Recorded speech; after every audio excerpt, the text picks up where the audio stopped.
세상에 떠도는 괴담들. 첫 번째 이야기, 까마귀의 눈. 눈을 다쳐 앞이 보이지 않는 소녀는 몸이 약해 항상 방 안에만 있었다. 까마귀 한 마리가 찾아와 소리내면 소녀는 그 소리를 듣고 반갑게 맞아주며 즐거워했다. 소녀는 까마귀에게 매일 먹이를 주며 놀아주었다. 까마귀는 소녀를 위해 길 가는 어린이를 덮쳐 두 눈을 주었다. 까마귀는 소녀에게 눈을 물어다 주었다. 소녀는 눈을 받아들고 아름다운 구슬이라고 생각한다. 소녀는 자신의 다친 눈에 구슬을 맞춰 끼워본다. 그러자 신비롭게도 소녀는 어린이가 본 것을 본다. 항구 부근의 아이의 눈으로부터 해변에서 즐겁게 노는 풍경, 변두리의 노파에게 가져온 눈으로부터 화단 옆에 앉아 조용히 독서를 하는 모습. 평범하고 사소한 모습들이지만 소녀에게는 너무나 아름다운 광경이었다. 소녀는 그 사람들이 보고 느낀 그 감정들이 그대로 생생하게 느껴졌다. 소녀는 꿈처럼 기뻐한다. 소녀는 까마귀가 물어다 주는 눈을 하나 둘 이불 안에 모아 놓는다. 까마귀는 소녀의 기뻐하는 모습에 더 맹렬히 나선다. 하지만 희생당한 사람들은 철저히 대비하게 되었고 사람들은 총으로 까마귀를 잡으려 하여 까마귀는 눈을 훔치기 점점 어려워졌다. 마침내 도망치던 까마귀는 탄환에 큰 부상을 입고 마지막으로 어느 학교 조용한 그늘에서 잠자고 있는 소녀 또래 한 여학생의 눈을 훔친다. 까마귀는 죽어가면서 마지막으로 소녀에게 눈을 준다. 소녀의 방에서는 비명소리가 들리고 간호사가 뛰어가 보니 까마귀가 죽어있고 사방에는 어지럽게 인간의 눈이 뒹굴고 있고 간호사는 소리를 지르고 있고 소녀도 죽어있다. 소녀도 공포와 괴로움에 미쳐버린 채 죽어있다. 까마귀가 마지막으로 전해주었던 학교의 그늘에서 잠자고 있는 학생의 눈은 실은 흥분한 선생님에게 맞아 죽어있는 학생의 눈이었던 것이다. 두 번째 이야기, 아들의 죽음. 남편과 아내, 그리고 부부의 5살짜리 아들이 한 펜션으로 놀러왔다. 아내가 펜션에서 짐을 정리하는 동안 남편과 아들, 두 사람은 펜션에서 좀 떨어진 호수까지 산책하며 구경하고 있었다. 호수에 도착하자 아들은 호수가에 뛰어들어 첨벙거리며 물장구를 쳤다. 그런데 잠깐 한눈을 판 사이에 그만 아들은 물속에서 허우적거리게 되었다. 남편은 수영을 할 줄 몰랐다. 남편은 당황하여 숨이 넘어갈 것 같았다. 남편은 아들에게 조금만 참으라고 소리를 지르고는 미친 듯이 펜션으로 뛰어갔다. 그 길이 그때는 얼마나 멀게 느껴지는 것인지 남편이 아내를 부르자 아내는 혼비백산하여 호수로 달려갔다.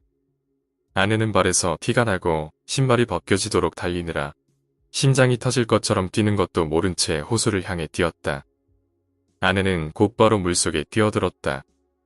아내가 움직이지 않는 아들을 잡아채고 몸을 돌리기 위해서 물을 휘저으려고 다리를 내렸을 때 남편은 갑자기 소름 끼치는 공포에 사로잡힌 눈으로 똑같은 공포가 아내의 눈동자에도 나타나 있었다. 너무 늦어 죽어버린 조그마한 시체를 팔에 안은 아내는 깊이가 겨우 허벅지께에서 찰랑거리는 물속에 서 있었던 것이다. 세 번째 이야기, 바이올린을 갖고 싶었던 소년. 어느 중고품 가게 한켠에는 낡은 바이올린이 하나 있었다. 하루는 가게의 중학생 정도 되는 남학생이 와서는 낡은 바이올린을 이리저리 살펴보았다.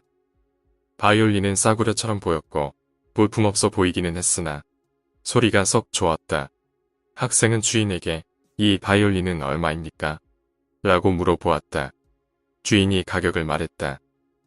그렇게 비싼 가격은 아니었지만 학생은 많이 부족하구만 하더니 고개를 숙이고 실망한 모습이 되었다. 이내 학생은 고개를 들어 주인을 보고 웃음 지으면서 돈을 가지고 꼭 다시 오겠습니다 라고 말하고는 돌아갔다. 며칠 후 주인은 학생이 신문 배달 아르바이트를 시작한 것을 우연히 알게 되었다. 학생은 자기 체구에는 너무 커 보이는 자전거에 신문을 산더미처럼 가득 쌓고는 비탈길을 오르고 있었다. 학생은 이른 새벽부터 열심히 뛰어다녔고 주인은 그런 학생의 모습을 말없이 가만히 보고 있었다. 시간이 얼마 흐른 후 여느 때처럼 주인이 가게를 보고 있을 때 한 부유해 보이는 신사가 가게를 찾아왔다. 신사는 이런저런 물건을 보다가 바이올린을 발견했다. 신사가 물었다. 이것은 얼마요? 하지만 주인은 고개를 가로저었다. 그것은 파는 물건이 아닙니다. 신사는 고급 바이올린의 가격에 해당할 만한 많은 돈을 꺼내어 주인 앞에 내놓았다. 무슨 사연이 있는지는 모르겠소만 나에게 넘기면 안 되겠소. 그러자 주인은 돈을 가만히 바라보다가 다시 말했다. 그래도 안 되겠습니다. 손님, 죄송합니다. 결국 신사는 돌아갔다. 몇 달이 지난 어느 날 아침, 상기된 표정의 학생이 가게 문을 열고 뛰어들어왔다. 그 바이올린 아직 있습니까? 학생은 대답을 기다리지도 않고 가게의 이곳저곳을 두리번거렸다. 학생의 눈에 바이올린이 들어왔다. 학생은 얼굴이 환해졌다. 이 바이올린 말이냐? 라고 말하며 주인은 바이올린을 집어들고 학생 앞으로 가져왔다. 기다리고 있었단다. 그러더니 주인은 갑자기 바이올린을 바닥에 집어던지더니 밟아버렸다. 바이올린은 산산조각이 났다. 망연자실하게 서 있는 학생을 보면서 주인은 소리내 웃으며 말했다. 이것이 나의 즐거움이라네. 네 번째 이야기, 죽음의 상자.